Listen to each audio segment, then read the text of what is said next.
Shalom Elohimers, tayangan ini hanya berisi khotbah pada ibadah raya. Segmen lain dalam ibadah raya tidak termasuk dalam tayangan ini. Kami mengajak Bapak Ibu Saudara untuk hadir secara onsite di ibadah raya 1 pukul 6 pagi dan ibadah raya 2 pukul 4 sore di Main Hall GPDI Elohim Sidoarjo. Puji Tuhan, selamat pagi Elohimers. Saya juga mau menyapa bagi saudara-saudara yang bergabung bersama kami di YouTube channel kami. Mari kita mau menikmati ibadah ini, kita buka hati kita berikan kehidupan yang terbaik. Karena saat kita membuka hati, firman Allah akan datang menjadi benih yang bertumbuh subur. Puji Tuhan. Bapak Ibu, kita semua pasti mengakui bahwa hari-hari ini berlalu dengan cepat. Rasanya baru kemarin kita sibuk-sibuk Natal, minggu depan udah Paskah. Dan itu gak akan lama, setelah Paskah gak terasa, nanti Natal lagi. Jadi waktu berjalan begitu cepat, dan kalau kita perhatikan banyak sekali perubahan-perubahan atau goncangan-goncangan yang terjadi semakin ke sini. Dan saya percaya ini tidak akan berhenti. Sebab itu semua sudah dituliskan di dalam firman Tuhan. Dan kita tahu bahwa ini merupakan tanda-tanda akhir dari zaman ini segera tiba, di mana Tuhan Yesus akan datang kembali. Karena itu Bapak Ibu, berkali-kali dari mimbar ini diingatkan bahwa kita harus siap, kita harus waspada. Nah, pada pagi hari ini kita akan melihat satu ayat yang sangat berkaitan dengan hal ini. Karena itu mari kita langsung baca Yesaya 4 ayat 2 sampai 4. Pada waktu itu tunas yang ditumbuhkan Tuhan akan menjadi kepermaian dan kemuliaan. Dan hasil tanah menjadi kebanggaan dan kehormatan bagi orang-orang Israel yang terluput. Siapakah orang Israel yang terluput? Jawabannya ada di ayat 3. Dan orang yang tertinggal di Sion, yang tersisa di Yerusalem akan disebut kudus. Yakni setiap orang di Yerusalem yang tercatat untuk beroleh hidup. Caranya yaitu di ayat yang keempat.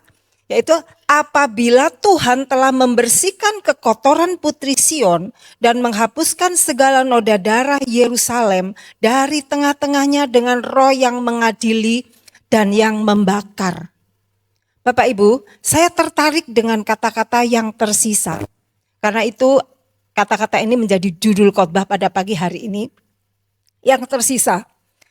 Nah, apa sih arti yang tersisa? Ayat yang tersisa di sini kalau saya baca yang tersisa dalam pengertian melalui bahasa Ibraninya dikatakan bahwa yang tersisa ini mempunyai arti titik awal. Kemudian apa? Babak baru atau akses ke sesuatu yang baru. Jadi kata yang tertinggal atau tersisa di sini ini bukan sesuatu yang basi, dibuang, disia-siakan, nggak dibutuhkan lagi, nggak berguna, bukan. Bukan seperti itu yang. Ternyata yang tersisa di sini mempunyai nilai arti positif. Jadi kalau kita lihat di sini, justru yang tersisa ini ya di ayat yang ketiga dikatakan mereka akan beroleh hidup. Berarti ini bukan orang buangan Bapak Ibu. Ini adalah sesuatu yang positif. Nah, kalau kita perhatikan, jadi saya mau rangkum ya. Orang yang tertinggal dan tersisa di sini adalah mereka yang akan masuk di babak baru, ya, yang luar biasa bersama Tuhan. Dan itu akan merupakan titik awal dari pengalaman-pengalaman luar biasa yang akan diberikan Tuhan bagi mereka karena mereka sudah punya akses masuk ke sesuatu yang baru tersebut. Jadi ini sesuatu yang positif menggembirakan satu berkat sukacita yang luar biasa. Karena itu saya tertarik memakai kata-kata yang tersisa ini menjadi judul khotbah pagi ini. Nah, kita perhatikan, kalau kita lihat dari ayat 1, di situ kita bisa ambil kesimpulan. Tuhan mau memakai atau bekerja melalui yang tersisa, umat yang tersisa ini. Nah, dari ayat dan di ayat yang ketiga, ya yang terakhir itu dikatakan orang-orang yang tersisa ini disebut kudus. Berarti ini sesuatu yang positif. Nah, sesuatu yang harusnya menjadi harapan kita. Aku mau jadi yang tersisa. Katakan 1, 2, aku mau jadi yang tersisa. 1, 2, 3. Ya, ini bukan tersisa yang terus, buangan. Enggak Bapak Ibu. Ini ternyata punya nilai yang luar biasa yang tersisa sini. Sebab dikatakan mereka disebut yang kudus. Nah, kudus di sini dituliskan dalam bahasa Ibrani kados. Mari kita mau lihat apa arti kados yang ada di dalam kitab Yesaya ini. Jadi siapa mereka yang disebut yang kudus? Yang pertama, mereka itu dipisahkan. Jadi mereka disebut karena mereka dipisahkan. Makanya di sana dikatakan yang tertinggal dari Sion dan yang tersisa. Berarti tadinya banyak. Atau tersisa. Berarti sudah dipisahkan. Ini udah disaring gitu. Nah, kalau kita lihat pemisahan ini itu bukan secara fisik. Justru di akhir zaman kita harus semakin bergaul dengan banyak orang untuk menjadi berkat, bukan? Seperti tema gereja ini outreach. Justru kita harus masuk penetrasi ke dunia, ke orang-orang di sekitar kita untuk kita jadi berkat. Jadi dipisahkan di sini ini bukan tentang menyendiri, terus menyepi di atas gunung, enggak Bapak Ibu. Dipisahkan di sini ini merupakan pemisahan karakter dan tujuan hidup. Itu yang diartikan kata dipisahkan ini. Jadi kita mau melihat di sini melalui pemisahan karakter dan tujuan hidup, maka kita akan dibersihkan dari kotoran-kotoran. Ya, kotoran-kotoran yang tidak berguna. Sebab di ayat 4 dikatakan apabila Tuhan telah membersihkan kekotoran putri Sion. Nah, Bapak Ibu, untuk lebih jelas lagi tentang pemisahan ini, sebab ini juga yang saya dapat ketika saya 3 tahun lalu tidak berada di Bapak Ibu selama 3 bulan ya. Nah, saya mendapat sesuatu. Mari kita lihat pemisahan ini melalui proses penampian. Ada video.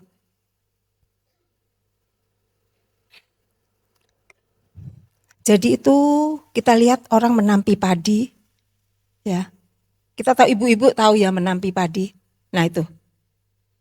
Apa yang dilakukan ketika kita menampi padi?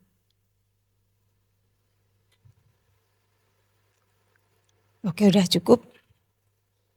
Jadi penampian ini seperti yang kita lihat itu dimaksudkan untuk memisahkan serta membuang kotoran dan sekam, ya, sehingga akan menghasilkan gandum yang berisi, ya kan?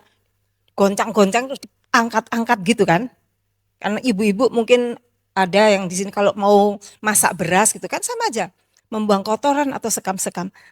Dan kita lihat di sini proses ini ada 2 hal yang akan kita lihat bersama. Ya, dan ini bisa saya katakan ini menggambarkan apa yang akan terjadi dalam kehidupan kita. Sebab kita tahu di dalam firman Tuhan bahwa di akhir zaman akan ada masa penampian. Kita semua, jadi ini bukan karena aku udah aman aku pengikut Yesus, aku enggak akan ditampi. Enggak Bapak Ibu, penampian ini justru untuk orang percaya. Semakin kita mau dimurnikan, seperti tadi di ayat katakan bahwa kita mau dipisahkan supaya kita menjadi yang tersisa di mana Tuhan akan bekerja dalam kehidupan kita dan melalui kita. Jadi kita lihat di sini yang pertama proses ini kita lihat tadi diguncang. Goyang-goyang kan tadi digoyang-goyang gitu kan. Nah, apa arti diguncang?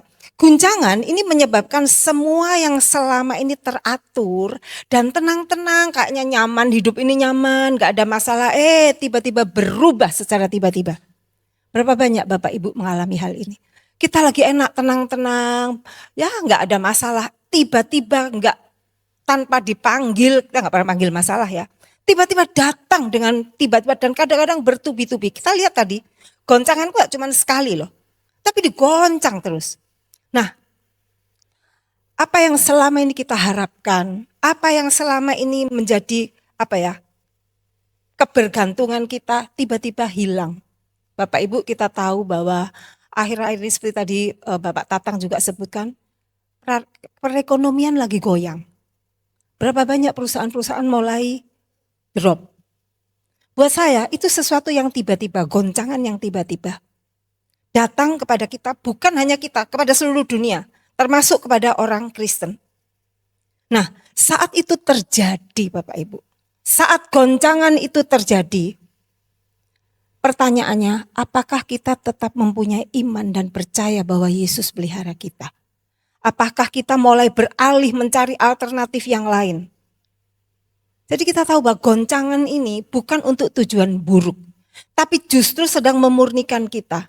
Melalui goncangan ini kita akan melihat kuasa Tuhan dinyatakan. Jadi Bapak Ibu, yang pertama diguncang. Kemudian yang kedua, guncangan yang kedua itu membuat gabah saling bergesekan, ya kan? Kan gesek-gesek kan, tadinya mungkin jadi bergesekan gitu kan. Nah, bergesekan terus-menerus. Gesekan ini bisa dikatakan mungkin gesekan dengan sekeliling kita. Teman kita tadinya baik-baik hubungannya, dengan keluarga kita tadinya baik-baik, tiba-tiba gesek. Bapak Ibu, bagaimana respon kita ketika gesekan dengan orang lain itu ada? Apakah kita marah, kita kecewa, kemudian ada rencana, balas dendam aja, tak bales kamu ya. Kamu udah nyakitin aku. Bapak Ibu, atau sebaliknya, gesekan yang Tuhan izinkan terjadi dalam hidup kita itu menjadi momen untuk kita introspeksi diri, evaluasi diri. Sebab saya percaya ketika ada konflik, bukan kesalahan satu orang. Pasti ada dua orang. Sebab konflik melibatkan dua orang. Pasti biarpun sedikit, mungkin kita ikut andil di dalamnya. Jadi gesekan itu harusnya mendatangkan respon yang positif, yaitu kita punya waktu mulai saat aku mau mengintrospeksi diri. Aku mau mengevaluasi diri. Dan gesekan itu harusnya kita izinkan terjadi untuk membentuk karakter kita. Sebab ingat firman Tuhan berkatakan bahwa besi menajamkan besi. Akan diperhalus, mungkin ada karakter-karakter kita yang gak benar. Tuhan mau perhalus. Sebab kita akan disebut sebagai yang kudus. Gak boleh ada tonjolan-tonjolan, gak boleh ada sesuatu yang geronjal-geronjal gitu, gak boleh. Harus halus. Ya, jadi itu. Kemudian guncangan juga akan membuat hal-hal yang tersembunyi akan mulai keluar dan menampakkan diri. Banyak kotoran kalau Bapak Ibu lagi itu beras ya, tiba-tiba ada, tadinya gak kelihatan loh. Tahu ada aja, mungkin ada batu atau apa, itu muncul ke permukaan. Ya, jadi muncul, ada sesuatu yang mungkin kotoran-kotoran muncul. Bapak Ibu, di proses ini akan ada sikap atau karakter kita yang gak baik yang akan dimunculkan melalui situasi, melalui goncangan. Tadinya tak pikir sabar ya orang itu, ternyata ngamuan. Tadinya tak pikir orang itu baik hati, aduh ternyata dia pelit. Karena goncangan. Jadi hal-hal yang termasuk buruk-buruk ini keluar semua ya kan. Kayak apa ya, kalau bahasa Jawa itu kayak diudal gitu, kayak dibongkar keluar semua gitu loh. Dan itu akan terjadi Bapak Ibu. Mungkin kita kan, aduh aku ternyata orang ini seperti ini ya. Nah muncul. Tinggal bagaimana kita merespon. Apakah ketika itu terjadi dalam diri kita, akhirnya kita sadar, iya ya, aku kok kayak gini ya sekarang ya, dulu enggak loh. Ayo kita perbaiki, kita masih punya waktu untuk memperbaiki. Kita harus punya karakter seperti Kristus. Ada di dalam Galatia itu buah-buah roh, itu karakter Kristus yang harus kita miliki Bapak Ibu. Karena apa? Di akhir proses ini, kita akan disebut yang kudus. Ya, jadi kita lihat di situ, terimalah proses ini menjadi proses pembentukan karakter kita. Sebab Tuhan rindu membentuk kita sehingga kita serupa dengan dirinya. Sehingga kita layak jadi mempelai Kristus. Itu ya. Kemudian itu jadi yang pertama itu diguncang. Kan tadi guncang. Kemudian kalau kita lihat tadi diangkat ke atas kan, ditampilkan gabahnya itu diangkat gitu kan. Kayak di apa ya, di itu. Dimumbul-mumbul gitu apa ya. Ya pokoknya diangkat gitu ya. Nah. Ini bicara tentang saat di mana dunia akan memberikan promosi atau tawaran-tawaran kedudukan.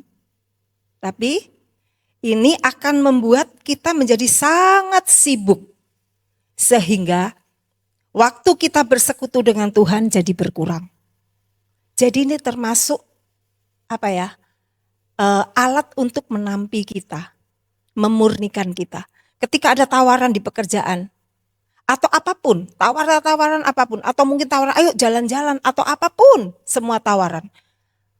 Yang akhirnya membuat waktu kita bersekutu dengan Tuhan itu berkurang, hati-hati. Jangan kita terkecoh. Karena ini penampian, ini termasuk penampian. Ya. Ingat Bapak Ibu, iblis itu selalu mencoba untuk menjauhkan kita dari kasih Kristus. Iblis rindu memisahkan kita dari hubungan kita dengan Kristus. Jadi hati-hati. Ketika ada tawaran, perhatikan baik-baik. Apakah ini akan membuat waktuku akan tersita dalam pekerjaan itu sehingga aku gak punya waktu berdoa, gak punya waktu baca firman. Bahkan waktu ibadah pun dikurangi. Kan ada ibadah online. Online kan sewaktu-waktu. Jangan Bapak Ibu, ingat. Penampian itu sudah dimulai. Dan itu akan kita hadapi. Tuhan sedang menampi. Nah, karena itu mari kita selalu waspada seperti tadi saya katakan. Kita harus waspada. Sebab saya mau kasih tahu, iblis ingat waktu Yesus setelah puasa 40 hari, dia dicobai di padang gurun. Salah satu cobaannya apa? Tuhan Yesus, ayo sembah aku, kata iblis nih. Sembah aku, nanti tak kasih itu seluruh dunia. Ingat Bapak Ibu bahwa iblis bisa memberikan kekayaan. Tetapi ketika itu diberikan, kalau kita nggak sadar, itu akan membuat kita menjauh dari Tuhan. Berkurang waktu kedekatan kita dengan Tuhan. Jadi mari kita hati-hati. Jadi kesimpulannya, penampian ini bertujuan untuk membuang sekam dan kotoran, kemudian mengumpulkan gandum yang baik ke dalam lumbung. Dan sekali lagi saya mau katakan, semua kita akan menghadapi proses ini. Tapi yang membedakan adalah hasilnya. Kalau kita mau lihat apa bedanya? Yang pertama, sekam. Jadi kita mau lihat sekam. Gimana kalau sekam? Kalau ini adalah sekam, kita menjadi sekam, maka sekam itu kan padi yang kosong, tidak berisi. Dan seperti itu dikatakan dia akan terbuang. Tidak ada orang yang simpan sekam. Sekam itu selalu untuk dibakar. Ya, bukan untuk disimpan. Dibakar. Jadi sekam ini karena kosong, ya, jadi dia ringan, nggak ada isinya. Maka ketika ada angin, dia terbuang. Ketika ditampi, ya, tadi kan pakai nyiru atau tampah itu ya, kan nah, begitu ada angin, sekam selalu keluar dari tampah. Nggak pernah dia ada di dalam situ. Dia pasti keluar. Karena apa? Ringan. Dia gampang sekali diterbangkan angin dan keluar dari nyiru. Mazmur 1 ayat 4-5b. Bukan demikian orang fasik, mereka seperti sekam yang ditiupkan angin. 5. Sebab itu orang fasik tidak akan tahan dalam penghakiman. Tidak akan tahan dalam ujian. Dia akan keluar mental. Karena apa? Ringan. Nah, di sini dikatakan sekam itu adalah orang fasik. Siapa orang fasik Bapak Ibu? Orang fasik ini bukan orang gak kenal Tuhan loh. Ingat, catat baik-baik, orang fasik ini bukan orang yang belum kenal Tuhan. Ternyata orang fasik ini sebenarnya adalah orang Kristen. Tapi dia meninggalkan Tuhan. Kenapa kok dia meninggalkan Tuhan? Karena dia mengisi hidupnya dengan hal-hal yang fana dan kosong. Hal-hal yang hanya bertahan di dunia. Gak bersifat kekal. Dan orang fasik ini sering kalau kita sebut, kita lebih sering dengar orang Kristen duniawi. Jadi fokusnya itu hanya untuk urusan-urusan dunia. Memang dia bilang KTP-nya Kristen. Bahkan mungkin juga setiap minggu dia ke gereja. Tetapi ke gereja hanya sebagai, ya aku kan Kristen, aku harus ke gereja. Bukan benar-benar menghayati, menjalani makna ibadah yang sebenarnya. Jadi orang Kristen duniawi, di situ dikatakan saat ada angin dia tidak tahan. Gak bertahan. Dia meninggalkan Yesus. Nah, Bapak Ibu, angin itu di dalam Alkitab seringkali digambarkan sebagai pengajaran-pengajaran palsu. Dan itu banyak sekali beredar saat ini. Orang Kristen duniawi gak akan tahan. Dia akan terima semua pengajaran-pengajaran palsu yang beredar yang mengenakkan dagingnya. Sehingga apa?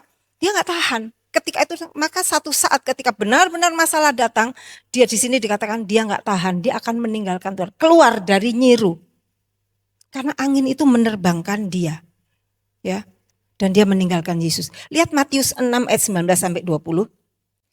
Tuhan Yesus tahu bahwa di akhir zaman nanti banyak orang yang akan meninggalkan Tuhan, seperti sekam. Karena itu Tuhan Yesus memperingatkan kita pada pagi hari ini.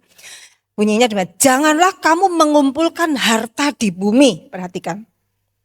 Di bumi ngengat dan karat merusakkannya dan pencuri membongkar serta mencurinya. Tapi perhatikan, kumpulkanlah bagimu harta di surga. Sebab apa? Di surga ngengat dan karat tidak merusakkannya dan pencuri tidak membongkar serta mencurinya. Kita mau lihat satu persatu. Apa artinya kita mengumpulkan harta di bumi?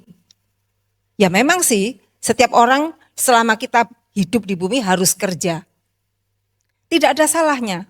Tidak ada salahnya kita bekerja untuk kita mendapatkan uang sebab kita perlu hidup. Perlu makan, ya kan? Perlu rumah, perlu memberkati orang. Kita butuh uang memang. Tetapi arti dari mengumpulkan harta di sini ini adalah seperti ini. Menyerahkan hidup atau lebih berkomitmen pada kepentingan duniawi sehingga mengabaikan urusan-urusan kekekalan. Orang seperti ini dia tidak memprioritaskan pertumbuhan kerohanian, tapi dia justru memprioritaskan hal-hal yang berhubungan dengan dunia. Dan kita tahu apa segala sesuatu yang di dunia ini sifatnya sementara. Nah orang seperti itu, jadi dia benar-benar dalam keseharian dia udah gak peduli pertumbuhan rohani dia. Itu kan? Dia tidak peduli untuk membangun hubungan dengan Tuhan. Dia gak peduli untuk menjalankan kebenaran. Dan dia gak peduli untuk urusan-urusan kerajaan surga. Memperluas kerajaan surga dia gak peduli. Yang penting pokoknya aku urusan duniawi. Mungkin dia kejar karir, kejar harta dan sebagainya. Bapak Ibu, di ayat ini kita lihat bahwa Tuhan Yesus berkata, jangan lakukan itu. Don't do that. Jangan lakukan itu. Benar-benar jangan. Jadi ini perintah. Tetapi Tuhan Yesus bilang, ayo kita kumpulkan harta di surga. Artinya apa? Kita mulai fokus pada kehidupan kekal. Harta, ketenaran itu hanya kita nikmati selama kita bernafas Bapak Ibu. Tapi begitu nafas kita berhenti, mulailah babak baru yang tidak ada hentinya lagi. Kalau hidup di dunia kan berhenti. Entah mungkin masih ada yang bayi langsung, kapan itu waktu pemakaman, bayi baru umur 1-2 hari meninggal. Atau yang umurnya udah ratusan tahun, tapi pokoknya manusia harus mati.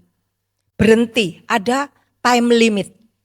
Tapi kehidupan kekal setelah kematian ini, tidak akan pernah berhenti selama-lamanya. Makanya Bapak Ibu, pagi hari ini firman Tuhan mengingatkan kepada kita, ayo kita fokus untuk hal itu yang kekal. Mari kita mulai fokus kepada pertumbuhan rohani kita. Mari kita mulai fokus pada hubungan kita sama Tuhan.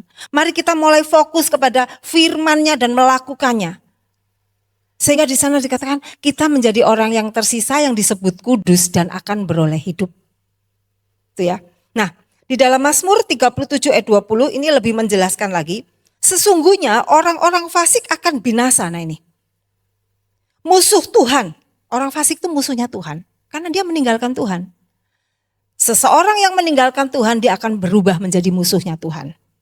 Ya, di situ ya. Musuh Tuhan seperti keindahan padang rumput. Mereka habis lenyap bagaikan asap. Jadi keindahan dunia, mungkin kedudukan di dunia, popularitas di dunia, kekayaan di dunia.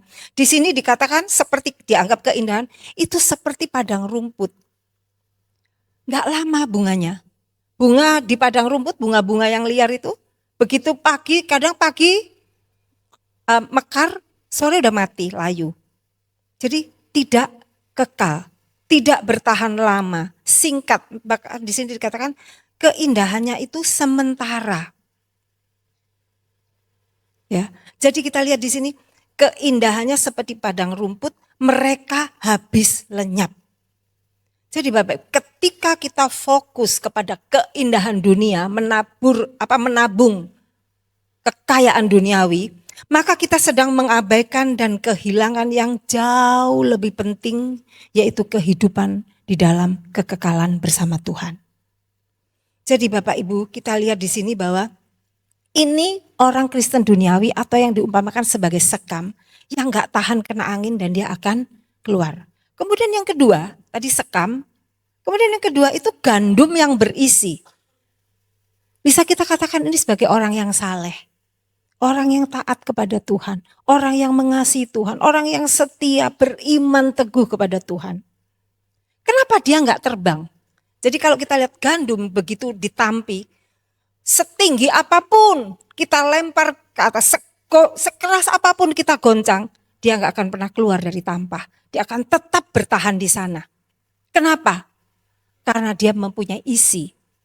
Nah, orang Kristen yang digambarkan seperti gandum berisi ini adalah orang saleh. Dia mengisi terus-menerus hidupnya dengan kehadiran Tuhan.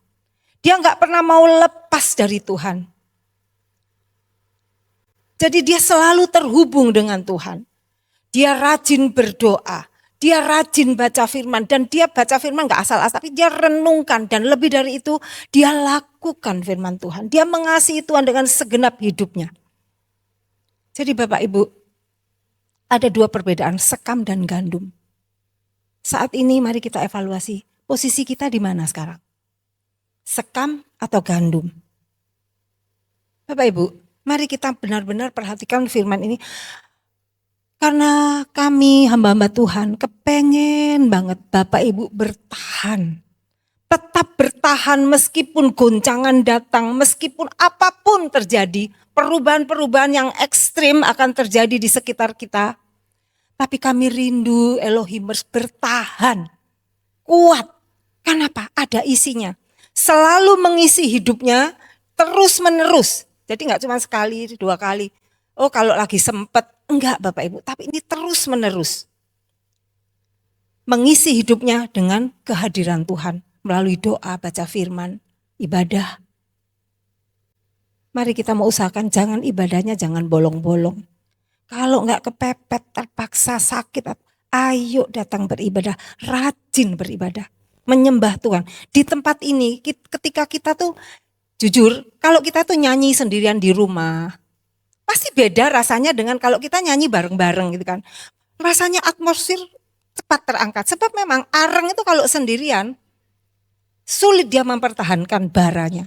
Tapi ketika areng itu dijadiin satu, masing-masing saling membakar, maka areng itu akan terus menyala-nyala.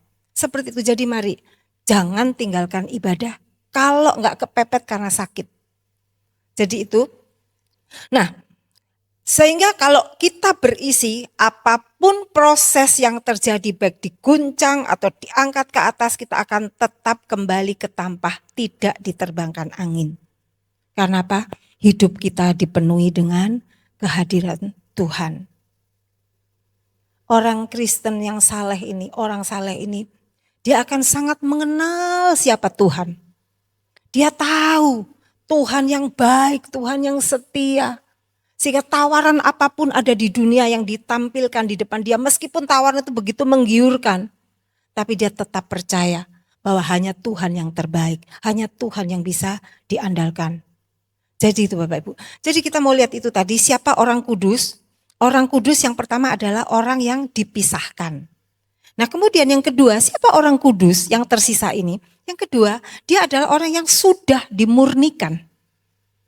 Ya, kemurnian di sini artinya bebas dari kenajisan atau dosa, dengan kata lain hidupnya itu bersih, pure, murni. Kita lihat itu di Yesaya 4 ayat 5 tadi dikatakan telah membersihkan kotoran. Jadi membersihkan. Jadi kata membersihkan di sini itu dibersihkan supaya jadi murni, dimurnikan. Saya mungkin sedikit memberikan gambaran tentang emas. Kan seperti Ayub bersyukur, Ayub memberikan contoh kepada kita. Dia ada goncangan dan sebagainya.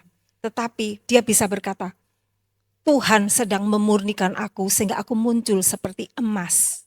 Emas yang murni. Nah Bapak Ibu, emas itu waktu ditambang emas itu, ketika begitu ditambang ya kan, maka emas itu harus dimurnikan supaya dapat emas murni yang 24 karat.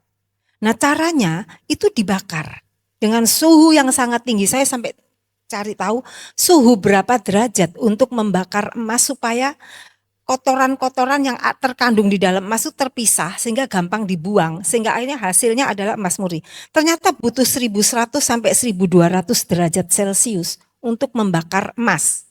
Nah sebagai gambaran, kompor Bapak Ibu, siapa di sini berani pegang api di kompor? Enggak ada ya. Kompor itu cuma 200 sampai 300 derajat.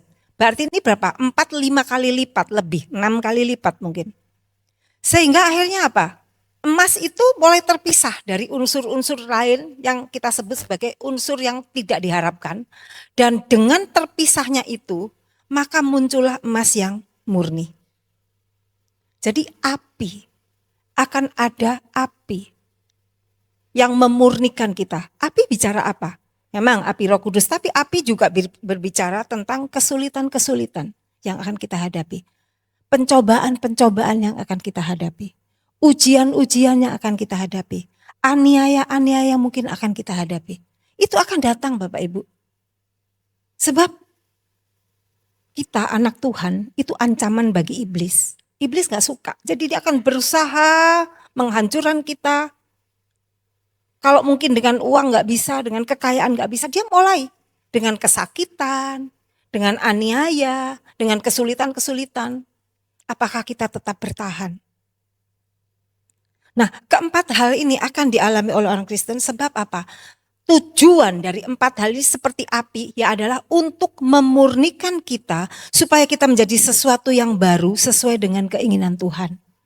Sehingga kita akan disebut umat yang kudus, yang murni, tidak tercemar, tidak ada cacat, tidak ada kerut. Karena dengan kemurnian ini kita layak menjadi mempelai Kristus. Kalau nggak murni nggak layak Bapak Ibu. Jadi mari izinkan ketika hal itu terjadi untuk membuat kita ingat, kita waspada. Oh, aku sedang dimurnikan. Berarti mata Tuhan sedang melihat kita. Nggak usah takut Bapak Ibu. Ketika hal itu terjadi bukan berarti ketika aniaya terjadi, ketika masalah terjadi, pencobaan terjadi, itu artinya oh Tuhan nggak sayang sama aku ditinggal, aku dibuang. Enggak loh Bapak Ibu. Justru Tuhan sedang mengawasi kita, melihat kita, ya, karena Dia pengen dengan satu harapan, ayo nak lolos, ayo nak kamu harus bisa lewati, ayo nak kamu harus bisa lewati, karena aku mau memurnikan engkau. Sebab jujur Bapak Ibu, Tuhan menolak orang yang tidak murni karena nggak cocok. Mungkin juga bukan karena Tuhan jahat, enggak. Orang itu yang akan nggak kuat. Ingat waktu Musa minta kepada Tuhan, kepada Allah Tuhan, ayo tunjukkanlah wajahmu. Apa yang Tuhan bilang? Kamu nggak tahan lihat kekudusanku. Kamu akan hancur, kamu akan mati. Tuhan sayang sama kita. Tuhan gak mau kita hancur. Karena gak tahan lihat kekudusan Tuhan. Makanya Tuhan izinkan proses terjadi. Pemurnian terjadi. Supaya kita layak. Supaya kita bisa memandang wajah Kristus.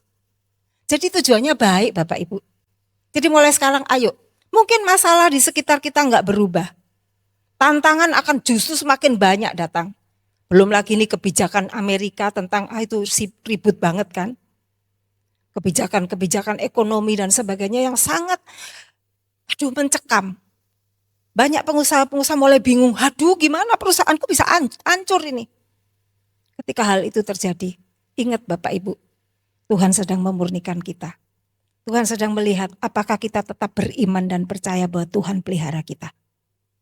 Dia Allah yang setia, Allah yang berjanji dan selalu mendapati. Jadi dimurnikan. Kemudian siapakah arti dari orang yang kudus? Yang pertama tadi, Yang pertama,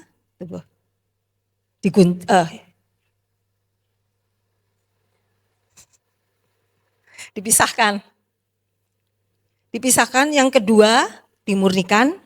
Yang ketiga, mendedikasikan hidup kepada Tuhan. Jadi orang yang disebut kudus ini, mereka itu mendedikasikan, mempersembahkan seluruh hidupnya untuk Tuhan. Jadi kados ini bicara tentang hidup atau kehendak yang sudah dipersembahkan untuk kepentingan Tuhan. Jadi ini orang kudus ini yang dimurnikan, dan sekarang dia persembahkan seluruh hidupnya. Jadi kalau kita lihat secara keseluruhan, ya, arti orang kudus ini menunjuk kepada sesuatu yang telah disucikan dengan cara dipisahkan, kemudian dia persembahkan kepada Tuhan hidupnya untuk satu tujuan yang khusus. Inilah orang yang disebut orang kudus. Nah, kemudian kalau kita lihat apa yang akan dialami oleh orang yang disebut kudus itu, yaitu orang yang tersisa tadi. Mari kita mau melihat ini. Jadi di ayat yang ke Yesaya ayat 2 itu dengan jelas kita akan lihat. Yang pertama, kita lihat dulu Yesaya 34 ayat 2. Pada waktu itu tunas yang ditumbuhkan Tuhan akan menjadi kepermaian dan kemuliaan. Dan hasil tanah menjadi kebanggaan dan kehormatan bagi orang-orang Israel yang terluput. Jadi yang pertama kita mau lihat, ada berkat selama masih di dunia. Jadi orang yang berhasil lolos dari penampian, dari pemurnian dan mendedikasikan hidup untuk Tuhan, itu dia akan mengalami berkat. Yang pertama, selama dia masih ada di dunia. Versi New King James itu lebih jelas gitu kan. Jadi di sana dikatakan, "And that day shall the branch of the Lord be beautiful and glorious, and the fruit of the earth shall be excellent and comely for them that are escaped of Israel." Jadi kita mau lihat, kalau di bahasa Indonesia kan menjadi kepermaian dan kemuliaan, terus hasil tanahnya jadi kebanggaan dan kehormatan. Tapi mari kita mau lihat versi bahasa New King James-nya itu lebih mendekati terjemahan asli. Jadi kita mau lihat satu persatu. Menjadi be beautiful. Beautiful, wah cantik. Jadi orang kudus yang lolos ini di hadapan Tuhan itu jadi cantik. Bukan hanya di hadapan Tuhan. Di sana dikatakan kehidupannya itu indah dilihat. Dia menjadi berkat. Orang itu melihat luar biasa ya orang ini ya. Dia bertahan. Menjadi kesaksian. Sakit masih mengucap syukur, bersuka cita. Kekurangan pun gak pernah ngomel, gak pernah hutang kanan kiri. Tapi berharap penuh sama Tuhan, gak komplain sama Tuhan. Jadi indah, menjadi indah. Ya. Kemudian apa? Beautiful ini bicara juga tentang menjadi mempunyai hati yang baik dan murah hati. Kalau dikatakan di bahasa Indonesia, kepermaian. Kepermaian itu bicara juga tentang keindahan, cantik, indah dilihat. Sehingga kehidupannya ini menyenangkan banyak orang dan mendatangkan pujian bagi Tuhan. Jadi benar-benar dia bisa lolos ujian itu dan dia boleh menjadi berkat. Dan Bapak Ibu, kita tahu ketika kita menjadi berkat, Tuhan akan melimpahi kita dengan berkat. Kemudian yang kedua, glorious. Glorious di sini nih bahasa Ibrani kabot. Jadi ternyata kabot itu orang ini menjadi berat atau berisi. Kenapa? Karena dia isi terus hidupnya dengan firman Tuhan. Karena dia isi terus dengan kehadiran Tuhan. Dan hadirat Tuhan disebutkan itu kabot, berat. Makanya ketika ada angin sekencang apapun dia akan tetap bertahan di dalam tampah itu karena dia berat. Ya. Jadi kata kemuliaan ini tuh kabot, nggak bisa diterbangkan angin. Dan kabot ini juga punya arti mendapat kehormatan, mendapat kekayaan, dan dipandang punya nilai yang tinggi, bernilai tinggi. Luar biasa Bapak Ibu. Jadi benar-benar Tuhan itu kalau mengizinkan masalah, tantangan itu cuman untuk membuat kita menjadi murni, menjadi kudus, dan akhirnya berkat Tuhan tercurah ke sana. Dia akan diberkati. Semua di sini saya lihat mendapat kekayaan loh kabot itu. Kekayaan yang bisa dinikmati, kecukupan, kelimpahan. Jadi kemudian apa? Nah ini saya tertarik. Kalau di sana saya katakan kebanggaan, di situ dituliskan excellent, gaon. Artinya apa? Diangkat dan ditinggikan di dalam kemenangan. Dia bisa berhasil melewati segala tantangan. Dia berhasil mengalahkan egonya, dia berhasil mengalahkan iblis. Karena apa? Dia punya respon yang baik. Dia lihat apa tantangan, ujian, penampian tadi sebagai sesuatu yang mendatangkan hal positif, akan membentuk karakterku, akan mengubah aku menjadi sesuatu yang baru. Aku tahu, jadi mulai hari ini ketika masalah datang, ingat Bapak Ibu. Bapak Ibu sedang masuk ke dalam satu babak yang baru. Menjadi awal yang baru di mana kita akan menikmati kebesaran Tuhan dan kemuliaan Tuhan. Kemudian yang terakhir comely. Comely itu apa sih comely? Itu anggun, sedap dipandang dan hidupnya jadi seimbang, gak berantakan. Dia seimbang. Dengan Tuhan dia seimbang. Jadi mengasihi Tuhan seimbang. Mengasihi sesama seimbang. Jadi hidupnya dari seimbang, gak berantakan, gak berat sebelah. Karena memang selama kita ada di dunia, Tuhan bilang ayo kasihi sesama. Ini hukum, ada 2 hukum utama, terutama.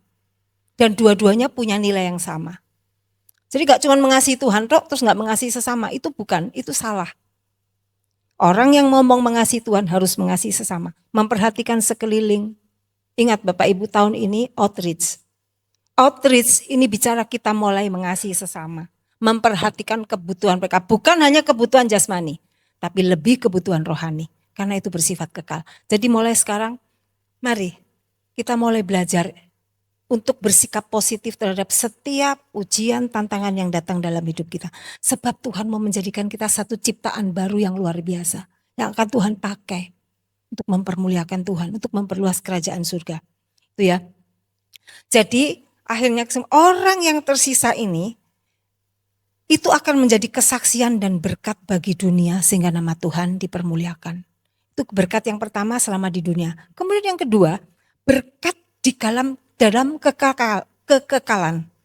Ayat 3 dikatakan, orang ini tercatat untuk beroleh hidup. Waktu saya perhatikan hidup ini, apa hidup ini maksudnya?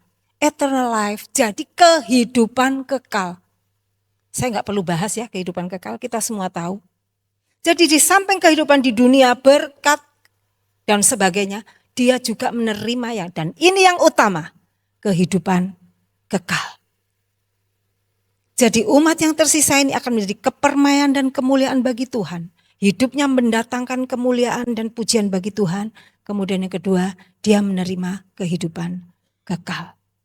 Jadi Bapak Ibu, itu tantangan yang harus kita jawab pada pagi hari ini. Kita tahu bahwa tidak lama lagi Tuhan datang dan Tuhan sedang memurnikan kita semua. Tuhan sedang memisahkan kita sehingga kotoran-kotoran itu yang ada dalam hidup kita itu akan hilang sehingga kita disebut yang kudus. Karena itu, mulai sekarang, mulai hari ini, mari Bapak Ibu, di hari-hari yang ke depan ini kita semakin berusaha mengisi hidup kita bukan dengan hal-hal yang fana. Saya tahu hal-hal fana memang butuh, tapi cuman bersifat sementara. Jadi maksudnya gini loh, bukannya nggak boleh, tapi jangan fokus di sana. Ayo kita lebih fokus, kita lebih habiskan banyak waktu untuk mencari Tuhan. Dan ada ayat yang dikatakan bahwa carilah kerajaan Allah, semua akan ditambahkan. Jadi nggak usah takut Bapak Ibu, ketika kita fokus mencari Tuhan, Tuhan nambahin kok. Tuhan tuh ngerti banget. Karena Tuhan pernah jadi manusia tahu, dia tahu rasa lapar, dia tahu rasa haus, dia tahu rasa disakiti, dia tahu rasa sedih, dia tahu rasanya mau marah. Tuhan tahu segalanya. Dan dia akan menambahkan, dia akan menolong kita, memperlengkapi kita. Asal kita fokus utama untuk mencari Tuhan. Mengisi hidup kita dengan kehadirannya, mengisi hidup kita dengan firman dan kebenarannya. Ya, sehingga ketika ujian itu datang, ketika tantangan itu datang, ketika penampian datang, kita akan tetap ada di dalam tampah itu. Jadi mulai sekarang perbanyak waktu kita untuk memikirkan hal-hal yang bersifat kekal. Jadi seperti tadi, perbanyak waktu doa Bapak Ibu. Setiap pagi di tempat ini ada doa, mungkin Bapak Ibu gak bisa datang, lewat YouTube. Firman Tuhan, kalau ada Bible study, pengumuman apapun yang membuat iman kita semakin kuat, yang membuat kita mengisi hidup kita dengan kehadiran Tuhan, datang.